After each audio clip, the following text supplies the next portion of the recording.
Welcome to Hub Hits. I'm Harrison Lowman, managing editor of The Hub. Here are some sobering stats for you. The median net worth of Canadians aged 65 and older now exceeds $1 million. Canadians under 35, they have a median net worth of just $48,000. 75% of those young adults under 35 believe the next generation will experience a lower standard of living compared to today. Not only are young people locked out of home ownership, economic security, they're also expected to bear the financial burden of an aging population. So writes Daryl Bricker and John Ibbotson in The Hub this past weekend. Or, on the other side of the docket, are today's youth just facing the same barriers their parents and grandparents did? And how did the federal budget do? How did it fare with young people who are struggling these days? To answer all these questions and more, I'm joined by Paul Kershaw. He is a policy professor at UBC. He's also the founder of the Think and Change tank, Generation Squeeze, which advocates on behalf of young people. How are you doing today, Paul? I'm really delighted to be with you. So the budget passed, first confidence vote. A few days ago, Finance Minister Champagne says, to the youth, this budget was made for you. Was this budget made for young people from your vantage point? Well, I'm a put your money where your mouth is kind of person when evaluating what budgets really do. And when you take that lens, it's really hard to agree with the finance minister, although I'm delighted by his aspiration. But here are the facts. If you're a young person struggling with high levels of unemployment right now, this budget has relatively few dollars for you, relatively limited investments in housing, some relatively limited investments in post-secondary, in childcare, some of the things that really matter earlier in our life courses. And why do I say they're relatively small? Because the elephant in the room is that the vast majority of new money, literally 80% of the increase in transfers to individuals in this budget goes to our old age security system for those over 65. These are people we love. This is my mom. These are people's grandparents. But if you take the dollars that are spent in now projected for 2029 compared to 2023, I don't want to do too much of a math lesson here. Old age security will be up by $28 billion in annual spending. By comparison, youth employment will get less than $1 billion. Housing, $1.6 billion. Post-secondary, a little less than $2 billion. Childcare, not even $3 billion. These numbers for things that matter for younger people are so much more modest than what we're doing to grow spending for retirement income security. And the kicker is that money for old age security is not being spent that wisely. We are delivering $18,000 subsidies to retired couples that have 180 grand of income. I think when people recognize that's what our OAS system is doing, it's time for us to say, wow, let's slow its growth somehow. Let's repurpose some of the funding to really eliminate poverty for seniors and have some dollars left over to accelerate investments in younger people to make this economy work for them. So the Liberals would come back at you, Paul, and they'd say, what do you mean? National School Food Program made permanent, 100,000 jobs through our Canada Summer Jobs Program. Employment and Social Development Canada is getting $600 million or so for work placement opportunities. What's your response to them? Yeah, so I already just summarized their relative investments. So you just gave with the work studies program and the student employment and whatnot, that adds up to less than $1 billion of additional spending per year, which is 1/30th of what we're doing for old age security. Why couldn't we have a more urgent investment in youth employment issues that's like maybe half of what we're doing for old age security? Or at least make sure that when you add housing investments and post-secondary and youth employment together, it approximates something akin to what we're doing later in the life course. So there are important initiatives unfolding in the budget, but the relative level of urgency shown towards younger people being creamed in our economy by comparison with, as your stats suggest, many in their later life course stage who have more financial security. We are saying to those who are more financially secure, we're prioritizing your needs at the expense of your kids and grandchildren. There are some poor seniors, 400 to 1,000 of them fall below our official poverty measure. Although that's the lowest rate of poverty of any age group, when you're spending like $85 billion on old age security, no senior should be poor. So I'm all up for trying to help poor and financially insecure seniors. But at this moment where we are in a, as our prime minister said, a moment of shared sacrifice to try and have our elbows up to fend off risks from the south of the border, we need to be listening to Mr. Poilievre. He's rightly pointing out younger people are doing a disproportionate share of the sacrificing right now. And then we need both Mr. Poilievre and Mr. Carney to say financially secure retirees. Can we ask you to lean in right now to accept slightly less old age security so that we can repurpose some of these savings to help your kids and grandchildren and also to help lift above the poverty line some poor seniors? Your organization had a really interesting comparison between defense spending and OAS. Can you fill in the gap there in terms of what those two numbers look like next to one another? Yeah. So, one thing we do need to give the finance minister credit for is that if there is a place where this is a transformational budget, and it is in terms of rapidly lifting our investments in national defense to get us to be in alignment with our commitments to NATO. But even this rapid surge in funding for defense will increase that budget line by $15 billion in annual spending in 2029 compared to 2023.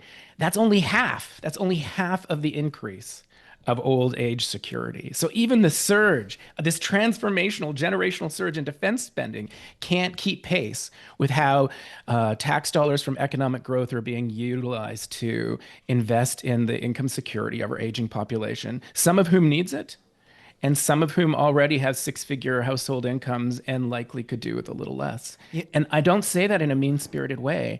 I say that almost on my knees, begging some financially secure retirees who are grandparents to say, join us in trying to make it safe for political leaders of all party stripes to tackle the biggest line in the federal budget, which is growing more than anything else, so that we can repurpose some of those dollars to help your kids and grandchildren. So, Paul, you mentioned Prime Minister Carney's remarks before the budget too. I believe it was at Ottawa U over the nation's capital. We won't transform our economy easily or in a few months, he says. It will take some sacrifices and some time. So through your organization, when you are pleading, when you are on your knees, what's the response that you're getting from financially secure seniors in terms of their willingness to do some of this stuff? Well, the good news, and this is what really makes me feel optimistic and why we need young and old alike to care about old age security as a key policy issue today that needs transformation. Because the polling shows 3/4 of Canadians, including 3/4 of retirees, are open to the idea that rather than starting to phase out old age security when a retired couple has 182 grand of income, we could start a bit earlier, around $100,000 of income. And that would be effectively asking the 20% of retirees who have household incomes above 100 grand to take slightly less OAS, about $3,000 less per year on average after taxes. But if we repurpose that money, that makes a pool of money that's $7 billion large, which is a big chunk of change right now for us to invest differently. Partly to eliminate seniors' poverty, partly in things that matter for younger people. And what makes me happy is that at Generation Squeeze, we are a group that advocates for younger people, but we do so in a way that models intergenerational solidarity. And so we have retirees who are putting their faces and voices to videos saying, I'm financially secure, I am ready to take less OAS in order to help eliminate poverty for seniors and to help my kids and grandchildren's generation. And that matters because we can supply those retirees to stand up with a minister who says, we're going to make this OAS reform, and to stand outside of MP offices when you might be a bit nervous that some people might portray this as, oh, this is an attack on all seniors. No, no, no. We're just talking about asking the 20% who are especially financially secure to take a little less. Others wouldn't be affected at all, and the most income marginalized would be helped. We'd add $5,000 to every senior who's below the poverty line to eliminate their poverty. And there is growing support for that amongst real life retirees in polling. Across the media, I'm delighted to say that the Hub, your publisher at large, has been talking about this theme very effectively. We've had the Globe and Mail editorial board publicly endorse the idea. You have the National Observer, more on the left of center, their lead reporter talking about this idea regularly. You have like the Fraser Institute and the C.D. Howe Institute aligning with anti-poverty groups. Like there's so much convergence here that is like rare political ground.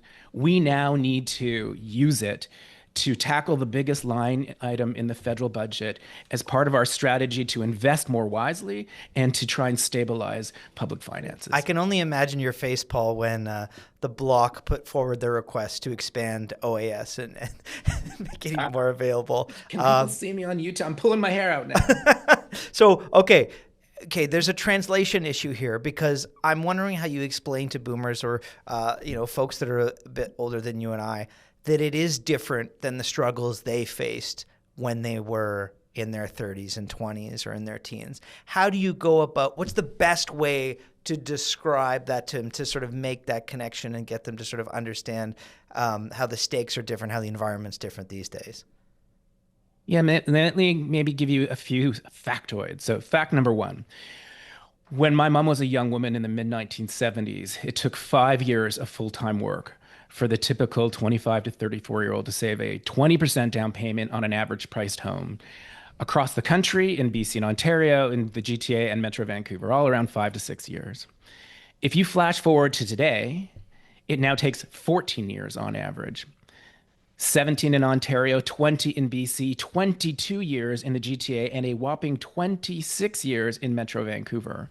That means that the ability for hard work to pay off and cover our major cost of living is deteriorating dramatically for young people today. And it is beyond contestation that hard work is not paying off for young folks now, as it did back in the day when boomers were younger. In September, the Second, national unemployment rate among Canadians 15 to 24 was just under 15%. I think it was the highest since September 2010. Just to put some numbers on top of your numbers. yeah, so not only so a younger demographic right now has a very vexing, troublesome employment context. They're going to school more to land jobs that actually pay less after adjusting for inflation, a couple $1,000s left, if they're lucky enough to land jobs right now. And so there's so much precarity in landing jobs. And then augmenting all of that hardship is that they're being cobbled by the housing market, which is making home ownership so difficult to save for, and as a result, more competing for available rental, which is driving up rents, and you're spending thousands to get a tiny place. And then on top of that, though, the burden expected of younger people today faces a new challenge. When baby boomers were young adults in the mid 70s, there were 7 working age people to help subsidize the cost of every retiree in the country. Now that baby boomers, a large generation, are retired, there are only 3 working age people to help subsidize the costs of every retiree. So back in the day, many hands made light work. Now there are far fewer hands. And as I'm showing you, the costs of population aging are rising dramatically. At the federal level, old age security is driving deficits and driving most new spending in issues that then aren't allowing dollars available to invest in what matters for younger people to the same degree. But at the provincial level, we're going to be releasing a report probably just next week, which shows that it's population aging that's driving medical care spending to just new heights that we haven't seen before, and would effectively turn every province's deficit today into a surplus if we'd better accounted for the impact of population aging on medical care. 2 final questions for you. What's your response to folks that say, this is politics? The Liberal Party is rewarding their voters, which, as we know, a lot of them were boomers who were trying to, put up fortresses around their assets, looking south toward Trump, worrying about the financial hit they would take and how the status quo would change. What's your response to, of course, we're going to reward the folks that, are most likely to head to the voting booths and most likely to tick liberal when they're inside said booth? Sure, we know that politics responds to those who organize and show up, and a younger demographic has been less likely to cast a ballot than older demographics for some time now. But I don't think that this is just a liberal ploy to its base. I mean, I praised Mr. Polyev earlier for being explicit and right that young people have been sacrificing more disproportionately of late, and politics expects that of them. But I don't then hear Mr. Polyev or Mr. Carney's party going into having an honest conversation with financially secure retirees to say, now's the time we need to ask you to be contributing to this moment of sacrifice on par with what we're expecting of your kids and grandchildren. Mm-hmm. And until we have, I think, both of those leaders actually living up to language that they've already shared before. I gave a press conference not that long ago when I quoted Mr. Polyev, who, when last in government, said in such Polyev perfect language, in the decades ahead, we're going to have old age security. There's going to be twice as many seniors. OAS is going to cost 3 times as much, and there's going to be half as many taxpayers to help subsidize those costs. I mean, he's so good at just putting numbers together so succinctly. And then we know also Mr. Carney, in the book that he wrote before running for office, in his book Values, he made explicit that programs like OAS that were created for generations past will not be, absent reform, available to those going forward. And so these two gentlemen don't agree very often. They clearly do agree on this issue, and we need citizens, young and old alike, to make it politically safe for these two leaders to come together and fix the problem now in a, dare I say, less partisan way, because no matter who's in office, they are going to be dragged down by OAS's impact on our bottom line. That is Paul Kershaw, head of Generation Squeeze. Thanks so much for joining us on the Hub today. We really appreciate it. My pleasure. Have a great day.